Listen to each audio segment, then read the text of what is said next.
We're joined now by Aviation Crisis Consultant Ken Jenkins. Ken, welcome back to News Radio 1110 KFAB. Hey, good morning, Scott. Thank you. What is the latest on this missing AirAsia flight this morning? Well, unfortunately, we don't have any positive news in terms of locating the aircraft. The search has been suspended for the evening. During the course of the day, there were 12 ships that were out searching, 5 aircraft and 3 helicopters. And that's on the investigative side, Scott. And on the family assistance side, the airline continues to provide assistance to families at the board point of the flight where it took off and the off point, which was Singapore. And they're providing them with information as they receive it, and then providing them a secure location where they can have conversations with each other, with the investigative authorities, the airline employees, beverages, food, things of that nature to help them feel comfortable, but also away from the general public and the media. Of course, people are connecting these to the Malaysian Airlines flights that went missing earlier this year. One of them was shot down, so you throw that one out of the equation. But now we have 2 planes mysteriously ended up apparently in the ocean, quite presumably. Right. Are there links between what happened with AirAsia and the Malaysian flight that went probably into the ocean? You know, and that's interesting. I mean, you could certainly draw that assumption, couldn't you, by looking at those 3 and saying that. And I could see where people would do it, but I really don't think that there's a link, and here are the reasons why. The first is, like as you said, Malaysian Flight 17 was so tragic in that it was shot down. Certainly not anything to do with maintenance or, you know, it's like Flight 370 that went missing and still hasn't been located. AirAsia Flight 8501 is presumed down, and one of the assumptions at this point, and it's a very strong assumption, is that weather had a huge factor in this aircraft disappearance. It's also different in that we have such a smaller search area that I think within a day or 2, maybe 3, I think we're going to find this aircraft quickly, unlike MH370. Other than that, if you step back and look at the the aviation travel history, if you will, there have been airlines in the United States that have had multiple accidents over a period of time that are safe airlines, have a really good safety record, and are still flying today.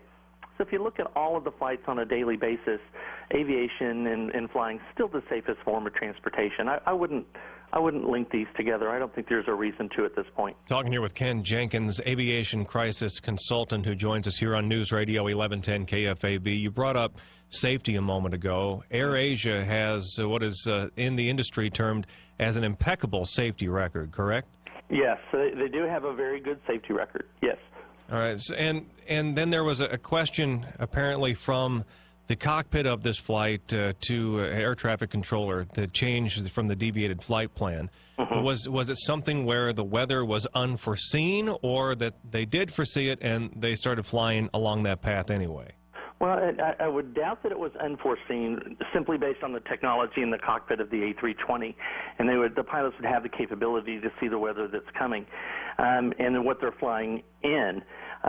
So most likely that change of altitude was simply, as we fly today, you get some chop in the air, you want to climb or you want to descend. In this particular case, they asked to ascend, and they were told no because of traffic. There was another plane above them. What's fascinating at this point is it looks as if the aircraft climbed anyway and went from 32,000 feet up to 36. They had asked to go to 38. So it's interesting to see why, one, they made the climb. We know that they had asked for it, but they did it anyway after they were told no. So we don't know if that was something wrong in the cockpit. If the weather was so bad they went ahead and took the risk of climbing.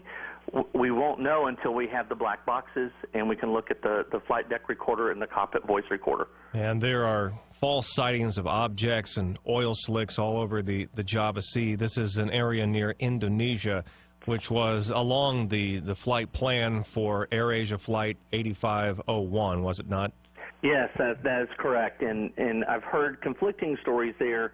And that the items have already been searched and they are examined and that they're not part of 8501, and yet other reports that say there's no conclusion yet. So I think the verdict is really still out on that. And Ken, you touched on this a moment ago when you were talking about the safety record of AirAsia and that part of the world. I think, though, you might have some nationalism, some jingoism, if you will, here in America, where we think about flights, Malaysian Airlines, AirAsia flights, that, well, those things must be made of rice and bamboo, and they don't have any safety standards whatsoever over on that side of the world. This is not the case, right? It is not the case. The airline industry as a whole, and we're talking worldwide, have overall a very good safety record and very good safety practices.